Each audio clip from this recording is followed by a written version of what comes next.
Սիրելի հեռուստադիտողներ, հաղորդման այս հատվածում խոսելու ենք դե իհարկե կանանց առողջությունից։ Մենք չէինք կարող այս շրջանը գեղեցիկ գարնանային եւ կանանց տոներին նվիրված մի ամսակը չօգտագործել եւ չանդրադառնալ կնոջ առողջությանը։ Այսօրվա իմ հյուրի հետ լուսաբանելու ենք առհասարակ ինչ առողջական խնդիրներ կարող է ունենալ կինը, ինչպես է գինեկոլոգիական հարցերին վերաբերվում, անտեսում, թե հակառակը գերկարևոր համարում իհարկե լիարժեք առողջ լինելու եւ զգալու համար։ Այսօրվա իմ հյուրն է շատ փորձառու մի մասնագետ, մանկաբարձ գինեկոլոգ, ով աշխատում է Կարլեն Եսայանի անվան պոլիկլինիկայում, Maple Leaves հայ կանադական բժշկական կլինիկայում եւ Ցիտոկ բժշկական կենտրոնում։ Անին բավականին շատ տեղեր ես ներգրաված, ողջույն։ Ողջույն Ռիփսիմիա ջան։ Կարծում եմ սա դեռ քո գործառույթների մի մասն է։ Մի մասն է, այո։ Մի օր պետք է զրույց ունենալ նաեւ հասկանալու ներգրավվածության, կյանքում հոբիների եւ զբաղվածության ու հետաքրքրությունների մասին, որտեղ մեր կանայք հատկապես մասնագետները, ինչու ոչ բժիշկները մի շատ մեծ ներգրավվածություն ունեն շատ տարբեր ոլորտներում, այնպես որ մենք այդ թեմային դեռ կանրադառնանք, բայց այս պահին առաջարկում եմ սկսենք բլից հարցերից։ Հարցերը այսպես լակոնիկ կարճ կարող ես պատասխանել հիմնավորելով եւ կոմենտ անելով, ինչպես որ դու կցանկանաս։ Գնացինք, հետո անցնենք մեր զրույցին։ Ճիշտ է, որ շատ գինեկոլոգիական խնդիրներ կարող են տարիներով ընթանալ առանց որևէ ախտանշանների։ Իհարկե կարող են անախտանիշ ընթանալ։ Որոնք են այն 3 ազդանշանները, որոնք կինը երբեք չպետք է անտեսի։ Ցավը, արտադրությունը, միջին տարիքի կնոջ համար դաշտանային ցիկլի խանգարումը։ Շատ լավ։ Կա արդյոք գինեկոլոգիական խնդիր, որ կանայք հաճախ ամաչում են քննարկել բժշկի հետ, բայց շատ կարևոր է բարձրաձայնել։ Այո, ամաչկոտ իրանց համար թվացող հարցը դա սեռական կյանքի հուզող հարցերն են։ Ժամանակակից կինը կարող է իրականում դանդաղեցնել հորմոնալ համակարգի ծերացումը, թե դա ուղղակի տրենդեր եւ գեղեցիկ միֆեր են։ Ոչ, կողմնակի կարող է դանդաղեցնել եւ օգնել օրգանիզմին ճիշտ ձևով մտնել մենոպաուզալ տարիքի մեջ։ Կա արդյոք տարիք, որից հետո հղիությունը համարվում է բժշկական ռիսկ, թե ժամանակակից բժշկությունը այսօր զգալիորեն ընդլայնել է այդ պայմանները։ Ժամանակակից բժշկությունը իհարկե ընդլայնել է պայմանները եւ հնարավորությունը հղիությունը պահպանելու, իհարկե ցանկալի է մինչեւ 35-37 տարեկան տարիքը։ Կարող է հոգնածությունը, տագնապը, տրամադրության կտրուկ փոփոխությունները լինել հորմոնալ փոփոխությունների նշան, ոչ թե ուղղակի ստրեսի եւ նյարդային համակարգի ազդանշան։ Իհարկե դա կարող է լինել հորմոնալ փոփոխությունների ազդանշան եւ պրեդմենստրուալ շրջանում, եւ մենոպաուզալ տարիքում, եւ ցիկլի տարբեր փուլերում։ Այդ պրեդմենստրուալ սինդրոմը շատ կանայք հատկապես մատնանշում են այդ շրջանը, երբ իրենց մոտ ինչ-որ մի բան չի ստացվում, շատ դիվագրգիր են բարկացած, Համաձայն եմ։ Եթե կինը պետք է հանձնի միայն մեկ անալիզ, գիտեմ, որ սա շատ բարդ հարց է, բայց որպեսզի ստուգի իր հորմոնալ առողջությունը, որը կլիներ, եթե պիտի միայն մեկ լաբորատոր կամ գործիքային հետազոտություն նշես։ Դժվարանում եմ ասել, երևի թե քանի որ մեկն եք նշում, ավելի շուտ երևի փոքր կոնքի սոնոգրաֆիա։ Հիանալի է։ Շնորհակալ եմ։ Մենք շատ արագ անցանք բոլոր բլից հարցերով։ Դե սկսենք մեր հիմնական զրույցը, փորձենք լուսաբանել, մեկնաբանել շատ կանանց հուզող հարցեր։ Եվ առաջին իմ հարցը, եթե դու կարողանայիր կնոջ առողջությանը վերաբերող մի միֆ, գլխավոր միֆ վերացնել, որը դա կլիներ։ Եթե հնարավորություն է մեկ միֆ վերացնելու, Ռիփսիմե ջան, ես կվերացնեմ միֆը, որ կնոջ առողջությունը չի գտնվում բուժ հիմնարկներում, կլինիկաներում, ստացիոնարներում։ Կնոջ առողջությունը դա իր հոգևոր եւ ֆիզիկական օրգանիզմի վիճակի ներդաշնակությունն է արտաքին աշխարհում եւ հասարակության մեջ։ Կինը իր առողջության մասին պետք է հոգ տանի շատ վաղ տարիքից, քանի որ շատ փուխր եւ բարդ համակարգ է օրգանիզմը։ Նաեւ Ռիփսիմե ջան, եթե հնարավորություն ունենա 1-2 միֆ էլ վերացնել, կասեի, որ կնոջ գեղեցկությունը դա գեղեցկության սրահներում չի սկսվում եւ կնոջ մարզված լինելը, այո, մարզասրահներում չի սկսվում։ Դրա պատկերացումը այլ է ու ցավոք սրտի մեր կանայք սխալ պատկերացում ունեն եւ գեղեցկության, եւ մարզվածության մասին, եւ առողջության մասին։ Համաձայն եմ։ Շատ հաճախ կանայք սկսում են հորմոնալ առհասարակ համակարգի եւ բազմաթիվ հորմոնալ տեստերի մասին մտածել այն ժամանակ, երբ ինչ որ խանգարումներ կան եւ ակնհայտ ազդանշաններ։ Ինչ ես կարծում, ինչու է այդպես։ Գիտես, հորմոնալ խանգարումներ առաջանում են Ես կտարանջատեի 3 տարբեր տարիքային խմբերի կանանց, առաջին խումբը պատանեկան տարիքի աղջիկներին կանանց կտարանջատեի, ու մոտ հորմոնալ խանգարումներ դրսևորվում են ավելի շատ էսթետիկ խանգարումներով, ակնեներով, էթնոժողովրդական լեզվով պրիշիկների հայտ գալով, մազաթափությամբ, ճարպոտությամբ, դեմքի ճարպոտությամբ, դեմքի մազակալումով ու շատ հաճախ դիմում են այդ էսթետիկ կենտրոններ, այսօր նկատվում է որոշակի փոփոխություն եւ մեր էսթետիկ բժիշկները ուղղորդում են բուժ հիմնարկներ, որտեղ գտնում են, որ դա իհարկե դա պատճառն է, այլ պատճառը չի գտնված, դրանք ընդհանրապես հետևանքն են, պետք է վերացնել պատճառը։ Ավելի խորքային պատճառը։ Երկրորդ խումբ կանանց ես կտարանջատեի միջին տարիքի, մանկածնման տարիքի կանանց, ռեպրոդուկտիվ տարիքի կանանց, ում մոտ հորմոնալ խանգարումը կարող է արտահայտվել անպտղությամբ։ Այդ դա կարող է լինել պատճառ եւ այդ անպտղությունը կարող լինի եւ առաջնային եւ երկրորդային անպտղություն եւ դա պատճառ լինի, որ կինը ազդանշան լինի դիմի բժշկի։ Երրորդ խումբ կանայք դրանք ավելի մեծ տարիքի, մենոպաուզալ շրջանի, պերիմենոպաուզալ շրջանի կանայք են, որոնց մոտ անցանկալի երևույթներ են առաջանում հորմոնալ դիսբալանսի պատճառով, հիմնականում դրանք լինում են ջերմահորդանքների,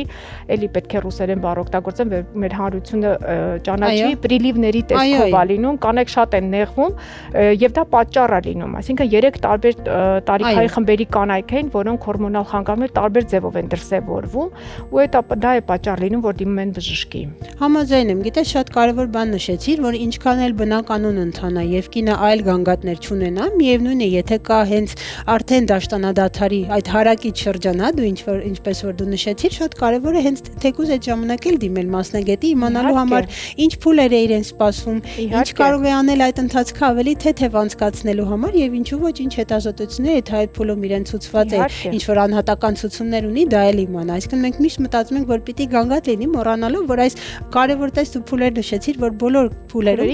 ցանկալի է մասնագետի հետ կապը պահել եւ ինչու մեջ գոնե տարական մի խորհրդատվության գնալ։ Մեզ մոտ բոլորիս մոտ կարծիք կա, եթե գնացի, վերջ, պիտի օրերով հետազոտվեմ եւ տարբեր կաբինետներ անցնեմ։ Խոսենք մի փոքր, եթե կարելի է նախադաշտանային այդ համախտանիշի մասին, շատերը կարծում են, որ դա բնավորություն է, որ դա ուղղակի բացատրություն ու պատճառաբանություն է, որոշակի վարքագծի, ինչ կասես այդ մասին, ինչպես մարդ հասկանա, որ իր մոտ այդ սինդրոմը շատ վառ է արտահայտված ու ինչ կարելի է դրա հետ անել։ Նախադաշտանային սինդրոմը ինքը բարդ, լուրջ ֆիզիոլոգիական գործընթաց է օրգանիզմում, տեղի ունենում բազմաթիվ հորմոնալ տեղաշարժեր եւ դրա արդյունքում առաջանում են որոշակի սիմպտոմներ, դա կարող է լինի նյարդային համակարգի, հումորալ համակարգի խանգարումներ կարող է արտացոլվել տարբեր տեսակի փոփոխություններով, հատկապես պատանեկան տարիքի աղջիկների մոտ է դա արտահայտվում, իրանք լինում են շատ նյարդային, լացկան, տագնապներ են առաջանում, անքնություն է առաջանում, շատ հաճախ մամաները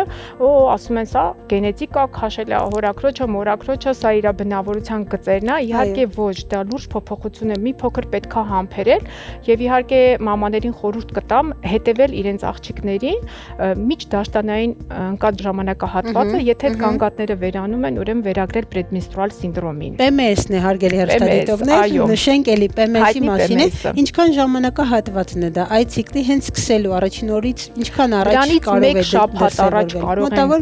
մեկ շաբաթ եւ հիմնականում առաջի 2 օրը նայած ինդիվիդուալ է եւ նայած կախված է իր ֆիզիոլոգիական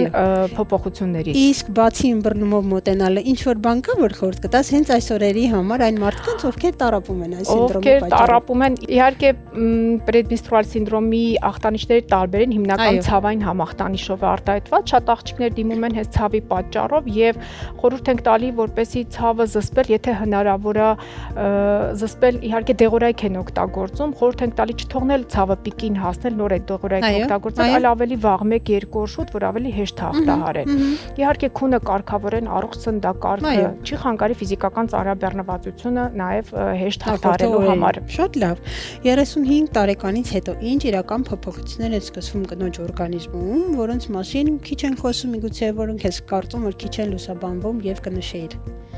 35 տարեկան կանայք մտնում են միջին խմբի կանանց մեջ եւ այդ խումբը իր հերթին բաժանում է 2 խմբի՝ միջև 35-37 տարեկան եւ 37-ից միջև պերիմենոպաուզալ 51-52 տարիքի կանանց խումբ։ 35 տարեկան, 37 տարեկան արդեն ձվարանների ռեպրոդուկտիվ ֆունկցիան սկսում է նվազել, այսինքն կանայք ավելի քիչ ունակ են դառնում ունենալու բեղմնավորման ունակ ձվաբջիջներ։ Մեր մարդկային լեզվով որ բացատրենք մեր կանանց եւ արդեն սկսում են որոշակի փոփոխություններ մաշկի կողմից է սկսվում փոփոխություններ նյութափոխանակության կողմից, կարող են առաջանալ կնճիռներ, Այո։ կարող է նյութափոխանակության խանգարում դա առաջանալ եւ բերել որոշակի ճարպակալման, ինչու՞ չէ նաեւ սիրտանոթային համակարգի կողմից փոփոխություններ ցիկլի խանգարումների։ Կանայք, ես կասեի, որ արդի կանայք սիրում են խոսել արդեն դրա մասին, ուղղակի համապատասխան պայմաններ է պետք ստեղծել խորհրդատվության ժամանակ եւ պարզ ու բաց հարցերի միջոցով բժիշկները կարող են ջրի երես բերել այն բոլոր խնդիրները, մտահոգիչ հարցերը եւ կանայք շատ ազատ, ես կասեմ, ընդհակառակը սպասում են այդ հարցերին, որպեսզի բացվեն։ Նաեւ մի փոքր անցում կասեի նաեւ շատ սիրում են խոսել իրենց լիբիդոյի մասին, որը բնորոշ է փոփոխվի հենց այդ տարիների ընթացքում։ Ես կասեի, որ ստացվում է զրուցել մեր կանանց հետ։ Այսինքն նաև կոչ թե կանանց, թե մասնագետներին ստեղծել այդ փոխադարձ ըմբռնման վստահության միջավայրը մի փոքր ավել ժամանակ հատկացնել եւ խորհրդատվության ժամանակ ճիշտ ասեցիր բացահայտել, որոնք մենք բժիշկներով շատ վերապատրաստումներ ենք անցնում ու մեզ սովորեցնում են, որ պարզ եւ բաց հարցեր պետքա դիմել պացիենտին, հեշտացնել խորհրդատվությունը։ Ոչ թե փակ այո ոչ անել, այլ մեկնաբանելու եւ իրոք խնդիրը բացահայտելու, ոչ թե քննադատող ու գնահատող։ Շնորհակալ եմ շատ, որոնք են այն 3 հիմնական հետազոտությունները, որոնք յուրաքանչյուր կին պետք է վերահսկի 30-ից 20, այսպես ասած։ Գիտես Ռիփսիմե ջան, քանի որ այսօրվա դրությամբ հիվանդությունների ժամանակագրությունը շատ է փոխվել, շատ են ագրեսիվ դարձել հիվանդությունները, ես չէի ուզենա շեշտը դնեինք 30-ի վրա, քանի որ ձվարանի բազմաթիվ հիվանդություններ երիտասարդացել են ցավոք սրտի արգանդի լորձաթաղանթի հիվանդությունները, արգանդի պարանոցի հիվանդությունները, եւ ես ուղղակի կուզենայի, որ մեր կանայք գոնե տարեկան 1 անգամ զննում անցնեն գինեկոլոգի մոտ եւ պարտադիր չի, որ նա լինի